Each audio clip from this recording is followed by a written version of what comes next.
Hello everyone, welcome in GS cruise. दोस्तों, geography में हमारा नया टॉपिक है प्लेटू पठार। इस वीडियो के माध्यम से हम डिस्कस करेंगे पठार क्या होते हैं, इनके कौन कौन से प्रकार हैं।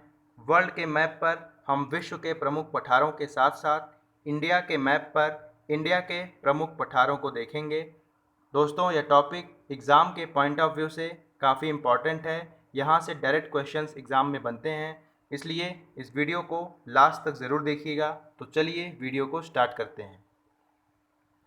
दोस्तों, तीन प्रकार के मुख्य रूप से स्थल रूप पाए जाते हैं: मैदान, पठार और पर्वत। समुद्र तल से इनकी ऊंचाई को नापते हैं। समुद्र तल को सी लेवल या फिर डेटम प्लेन भी कहते हैं। 150 मीटर तक की ऊंचे उठे भाग को मैदान कहते हैं। 150 मीटर से अधिक और 600 मीटर तक के ऊंचे उठे स्थल रूप को हम पठार की श्रेणी में रखते हैं।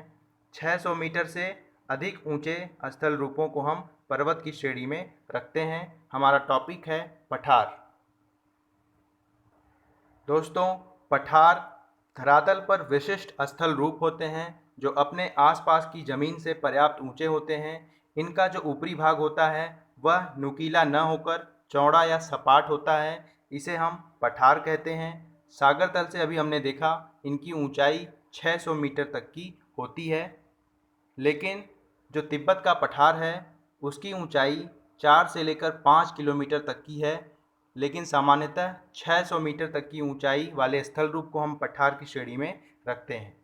भूमि पर मिलने वाले यह द्वितीय प्रकार के स्थल रूप होते हैं। द्वितीय श्रेणी के संपूर्ण धरातल के 33% पार्ट पर इनका विस्तार पाया जाता है। अब हम पठारों की उत्पत्ति के कुछ कारकों को देख लेते हैं।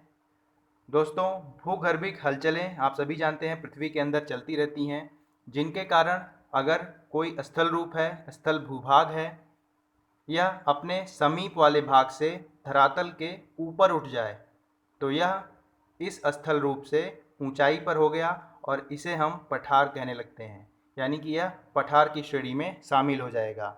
इसी प्रकार से ऐसी हलचलें जिनके कारण समीपवर्ती भूभाग नीचे बैठ जाए, तो दोस्तों समतल भूभाग है, या तो यह ऊपर उठ जाए या तो इसके पास वाला भाग नीचे धंस जाए, तो यह जो ऊंचा उठा हुआ भाग होगा यह एक पठार कहलाएगा।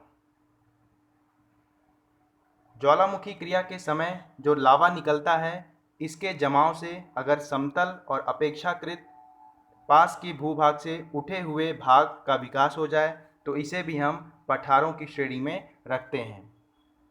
इसके साथ ही जब पर्वत का निर्माण होता है और इसके पास जो समीपवर्ती भाग होता है यह अधिक ऊपर नहीं उठ पाता है पर्वतों के साथ, तो यह भी एक पठार के रूप में शेष रह जाता है। इसका जो शीर्ष होता है यह सपाट होता है और यह भी पठारों की श्रेणी में रख दिया जाता है। दोस्तों, दो प्रकार के प्रमुख बल कार्य करते हैं: अंतर्जात बल और बहिर्जात बल। इन्हीं के कारण स्थल रूपों में अनेक परिवर्तन देखने को मिलता है। अंतर्जात बलों के कारण हम उत्पन्न पठारों के वर्गीकरण को देख लेते हैं।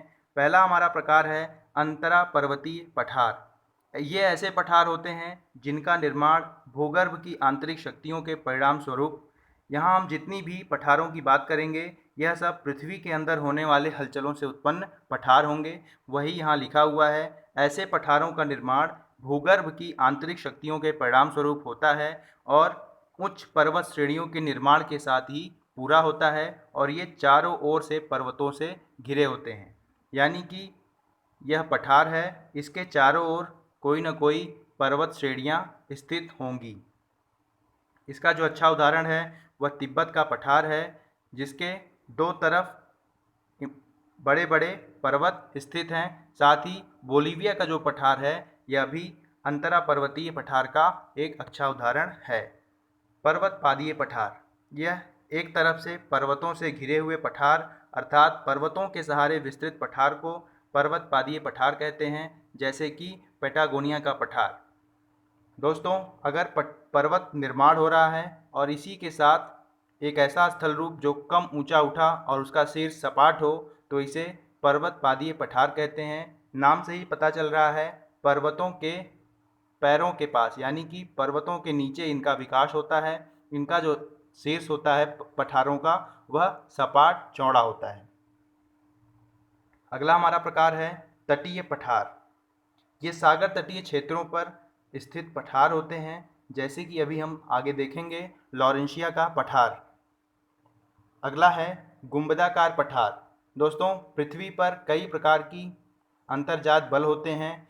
यह इनके कार्य करने से जो समतल भूभाग है यह ऊपर की ओर गुंबदाकार भाग में उठ जाता है और इसी के कारण यह अपने आसपास के समतल से ऊंचा उठा हुआ प्रतीत होता है। इसी को हम गुंबदाकार पठार कहते हैं। इसका जो अच्छा उदाहरण है भारत में ही छोटा नागपुर का पठार है। अगला है महाद्वीपीय पठार। जब पृथ्वी के भीतर जमा लैकोलिथ भूपृष्ठ के अपरदन के कारण सतह पर ऊपर उठ जाए तब महाद्वीपीय पठार बनते हैं। जैसे दोस्तों लैकोलिथ, बैकोलिथ ये सभी जब लावा का उद्गार होता है पृथ्वी के अंदर से और यह किन्हीं कारणवश धरातल पर ऊपर उत्पन्न नहीं हो पाते हैं, नीचे ही इनका जमाव हो जाता है और लंबे समय तक अनच्छादन की प्रक्रिया से इनके ऊपर का आवरण हट जाता है और यह आसपास की ज़मीन से काफ़ी ऊंचे उठे हुए प्रतीत होते हैं। तो इन्हें भी हम पठारों की संज्ञा दे देते हैं। अब हम बहिर्जात बलों से उत्पन्न पठारों को देख लेते हैं। बहिर्जात बलों में हम वाटर, जल को शामिल करते हैं, वायु को शामिल करते हैं, हिमानी प्रक्रम को शामिल करते हैं। इस प्रकार से इनके कार्यों के परिणाम स्वरूप जो स्थलाकृतियाँ विकसित होती हैं उन्हें हम बहिर्जात बलों से उत्पन्न स्थलाकृति कहते हैं। इनका प्रभाव पठारों के निर्माण पर भी पड़ता है। पहला है जलीय पठार। नदियों द्वारा सागरों में पहुंचने से पूर्व उनके द्वारा बहाकर लाए गए जो सेडिमेंट्स होते हैं इनके जमाव से, डिपोजिशन से ऐसे पठार बनते हैं। यानी कि जब नदियां अपने साथ सेडिमेंट को कैरी करती हैं और एक जगह ले जा कर के काफ़ी ऊंचा भाग विकसित कर देती हैं, तो इसे, जो कि अपने आसपास के समतल से, धरातल से ऊंचा होता है, तो इसे हम जलीय पठार कहते हैं। इसके साथ ही वायव्य पठार अगला प्रकार है। इन पठारों का निर्माण वायु के परिवहन और निक्षेपण के परिणाम स्वरूप होता है। जैसे वायु के द्वारा अनेक धूल मिट्टी के कण अपने साथ उड़ाकर ले जाए जाते हैं और अगर इनके मार्ग में कोई अवरोध उत्पन्न होता है तो यह यहीं पर सारे धूल के कणों को इकट्ठा कर देती हैं, निक्षेपित कर देती हैं। धीरे धीरे लंबे समय के बाद इनमें इस प्रकार के स्थल रूप में उभार आता है जो कि आसपास के स्थल रूपों से, समतल से ऊंचा होता है। इसे हम वायव्य पठार कहते हैं। हिमानी पठार। पर्वतीय क्षेत्रों में कई भूभाग हिमानी प्रक्रिया से अपरदन और निक्षेपण के कारण पठारों में बदल गए हैं, तो यह भी जलीय पठार के समान ही हिमानी पठार को आप समझ सकते हैं।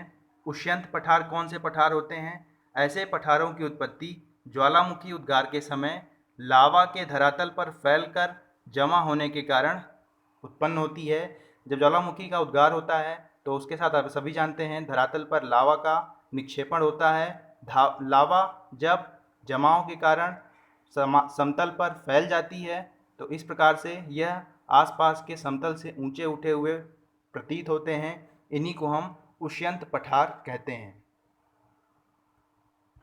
पठारों के अन्य वर्गीकरण भी हैं, जैसे कि ज्वालामुखी पठार। ज्वालामुखी क्रिया के द्वारा निक्षेपित जो लावा होता है इससे बनने वाले पठार जो होते हैं उन्हें ज्वालामुखी पठार कहते हैं। इसकी उत्पत्ति के प्रमुख कारण दरारी उद्भेदन होता है। ज्वालामुखी के दो प्रकार के उद्भेदन होते हैं, एक केंद्रीय उद्गार वाला ज्वालामुखी और एक दरारी प्रकार का ज्वालामुखी। केंद्रीय में यह लावा जो होता है मैग्मा या ज़मीन को तोड़कर निकलता है और दरारी प्रकार में जब किन्हीं कारणों से समतल के बीच क्रैक आ जाता है तो यह दोनों समतल एक दूसरे के विपरीत दिशा में हट जाते हैं और बीच में से ज्वालामुखी के लावा का उद्गार समतल पर फैल जाता है। ठीक है, इसका उदाहरण भारत में दक्कन का पठार बहुत ही अच्छा उदाहरण है। साथ ही दोस्तों, पठारों के संबंध में कुछ तथ्य जान लेते हैं।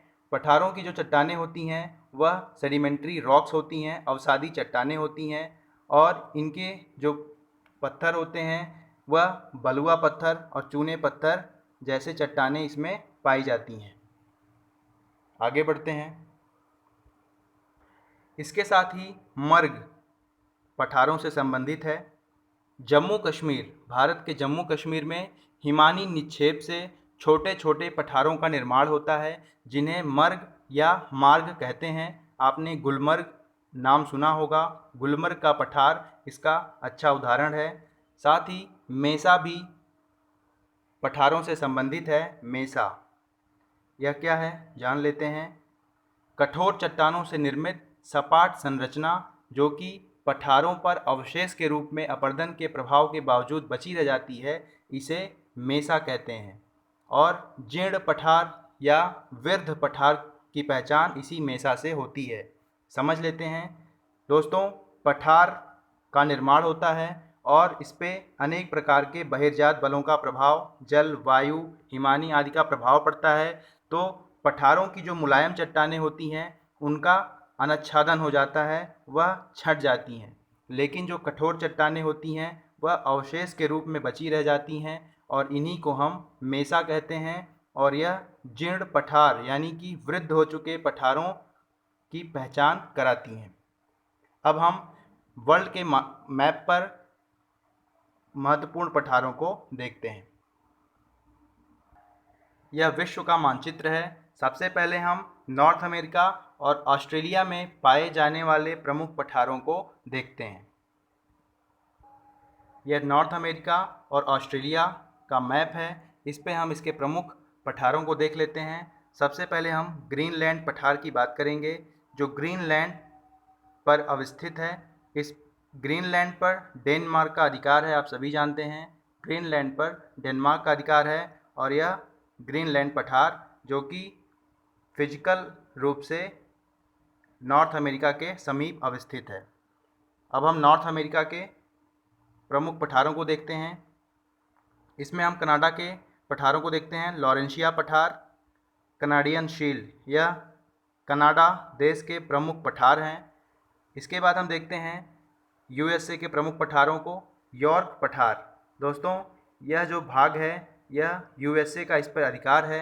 भले ही यह कनाडा के पास स्थित है लेकिन यूएसए का इस पर अधिकार है। अलास्का प्रांत है, यहाँ पर यॉर्क पठार स्थित है। यह यूएसए का एक प्रमुख पठार है। साथ ही कोलंबिया पठार, दोस्तों कोलंबिया एक देश भी है जो कि साउथ अमेरिका में स्थित है, लेकिन जो कोलंबिया पठार है यह यूएसए में अवस्थित है। इसके बाद आता है ग्रेट बेसिन पठार और उसके साउथ में कोलोराडो पठार। इसके साथ ही यूएसए के दो और प्रमुख पठार हैं, ओजार्क पठार और एडवर्ड पठार। इसके बाद हम देखते हैं मैक्सिको में मैक्सिको पठार। यह है मैक्सिको पठार और इसी मैक्सिको पठार के साउथ में चियापास पठार अवस्थित है। यह मैक्सिको के बिल्कुल दक्षिण में स्थित पठार है, चियापास पठार। इसके साथ अब हम देखते हैं ऑस्ट्रेलिया का प्रमुख पठार। यह है किम्बरले का पठार जो कि नॉर्थ वेस्ट में ऑस्ट्रेलिया के अवस्थित है। किम्बरले का पठार, आप सभी ने किम्बरले हीरे की खान को सुना होगा जो कि साउथ अफ्रीका में स्थित है, लेकिन जो किम्बरले का पठार है वह ऑस्ट्रेलिया में अवस्थित है, नॉर्थ वेस्ट में। आगे बढ़ते हैं, यह साउथ अमेरिका है। यहीं पर कोलंबिया नाम का एक देश है, लेकिन कोलंबिया जो पठार है वह यूएसए में स्थित है, ध्यान रखेंगे। साउथ अमेरिका के जो प्रमुख पठार हैं उनमें से एक है पेटागोनिया का पठार। यह अर्जेंटीना और चिली संयुक्त रूप से इस देश में, इन दोनों देशों में इसका विस्तार है। ब्राज़ील उच्च भूमि पठार का एक प्रकार है, ब्राज़ील देश में इसका विस्तार है। बोरबोरमा पठार, साउथ अमेरिका के अन्य पठारों में गुयाना उच्च भूमि है। इसका जो विस्तार है दोस्तों 6 देशों में है। साथ ही माटो ग्रासो पठार भी साउथ अमेरिका का प्रमुख पठार है। बोलिविया पठार, बोलिविया पठार भी साउथ अमेरिका का एक महत्वपूर्ण पठार है। विश्व में सर्वाधिक ऊंचाई पर अवस्थित नौकागम्य झील टिटिकाका लेक बोलिविया पठार पर ही अवस्थित है, ध्यान रखेंगे। सर्वाधिक ऊंचाई पर नौकागम्य जो लेक है, झील है, वह टिटिकाका लेक है, वह बोलिविया पठार पर अवस्थित है। अगले कॉन्टिनेंट को देखते हैं, अफ्रीका के महत्वपूर्ण पठारों को देख लेते हैं। तासली पठार, इसका जो विस्तार है वह अल्जीरिया देश में है। तासली पठार, इसके बाद इसके साउथ में जाडो पठार है, जिसका जो विस्तार है नाइजर नामक देश में है। जोस पठार और अदमावा पठार, इन दोनों का विस्तार नाइजीरिया देश में है। इसके बाद नीचे कटंगा पठार और इसके साउथ में बाई का पठार, साउथ अफ्रीका और अफ्रीका देश में इसका विस्तार है। अबिशीनिया पठार, इसका विस्तार इथोपिया नामक देश में मुख्य रूप से पाया जाता है। तो इस प्रकार से अफ्रीका के जो प्रमुख पठार हैं, तासली पठार, जाडो पठार, जोश पठार, अदमावा पठार, कटंगा पठार, बाई पठार, अबिसीनिया पठार। इसके साथ ही मेडागास्कर में, यह मेडागास्कर है, इसमें सेंट्रल हाई पठार अवस्थित है। इस प्रकार से अफ्रीका के मुख्य पठार हमने देख लिए। अब हम यूरोप और एशिया के पठारों को संयुक्त रूप से देखते हैं। अब हम यूरोप और एशिया के प्रमुख पठारों को देखते हैं। यूरोप में मेसेटा सेंट्रल, यह आइबेरियन प्रायद्वीप पर, आइबेरियन पेनिनसुला पर अवस्थित पठार है, जहाँ पर स्पेन नाम की कंट्री अवस्थित है। इसके बाद हम देखते हैं अनातोलिया पठार, इसे एशिया माइनर भी कहते हैं। एशियाई तुर्की में यह पठार अवस्थित है। इसके बाद देखते हैं ईरान का पठार, ईरान में इसका मुख्यतः विस्तार है। पोतवार पठार, पाकिस्तान में यह पोतवार पठार पाया जाता है। साइबेरियन पठार, रशिया में इसका विस्तार है। मंगोलिया पठार, मंगोलिया नामक देश में इसका विस्तार है। लोयस पठार, चीन के पश्चिमोत्तर भाग में लोयस पठार का विस्तार पाया जाता है। यूनान पठार महत्वपूर्ण एशियाई पठार है। शान पठार, इसका विस्तार म्यांमार में है। कोराट पठार, यह थाईलैंड का प्रमुख पठार है। तिब्बत पठार आप सभी जानते हैं। पामीर पठार, दोस्तों सर्वाधिक ऊंचाई वाला जो हमारा पठार है वह पामीर की पठार है, और इसे इस कारण से दुनिया का छत भी कहते हैं। क्षेत्रफल की दृष्टि से, क्षेत्रीय विस्तार की दृष्टि से तिब्बत का पठार सबसे बड़ा पठार है। इसके साथ ही अब हम भारत के प्रमुख पठारों को अलग से एक मानचित्र पर देखते हैं। एक बार हम यूरोप और एशिया के पठारों को देख लेते हैं। मेसेटा सेंट्रल, जो कि आइबेरियन प्रायद्वीप पर है, जहाँ पर स्पेन देश अवस्थित है। अनातोलिया का पठार, एशिया माइनर भी कहते हैं, एशियाई तुर्की में अवस्थित है। ईरान का पठार मुख्यतः ईरान में विस्तृत है। पोतवार पठार पाकिस्तान में यह पाया जाता है। तिब्बत पठार, पामीर की पठार, लोयस पठार चीन के पश्चिमोत्तर भाग में है। मंगोलिया पठार मंगोलिया देश में। साइबेरियन पठार रशिया में। कोराट पठार थाईलैंड में। शान पठार म्यांमार में। यूनान पठार एशिया का प्रमुख पठार है, याद रखेंगे। अब हम भारत के मानचित्र की ओर बढ़ते हैं। भारत के मानचित्र पर हम प्रमुख पठारों को देखते हैं। कई पठार हैं। सबसे पहले हम देखते हैं छोटा नागपुर का पठार।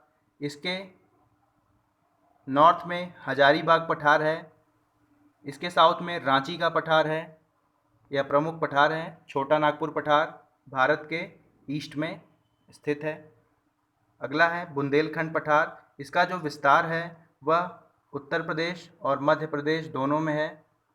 बुंदेलखंड पठार पर 13 ज़िले अवस्थित हैं। 7 यूपी के हैं और 6 एमपी के हैं।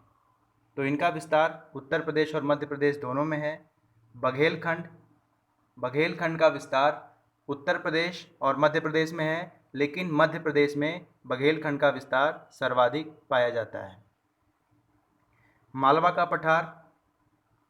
का पठार राजस्थान, गुजरात और मध्य प्रदेश में विस्तृत है, याद रखेंगे। मध्य प्रदेश में ज़्यादातर इसका भाग पाया जाता है। बैतुल पठार भी मध्य प्रदेश में स्थित है, याद रखेंगे। मेवाड़ पठार मुख्यतः राजस्थान में इसका विस्तार पाया जाता है, याद रखेंगे।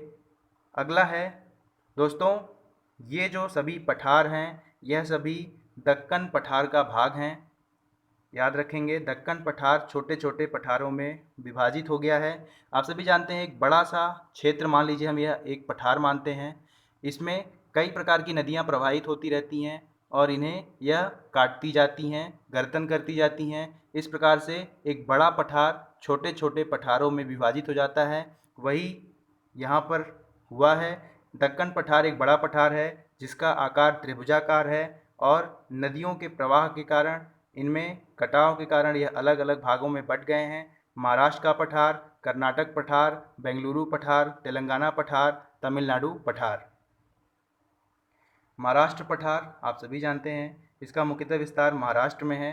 कर्नाटक पठार देखिए, इसके दो भाग हैं।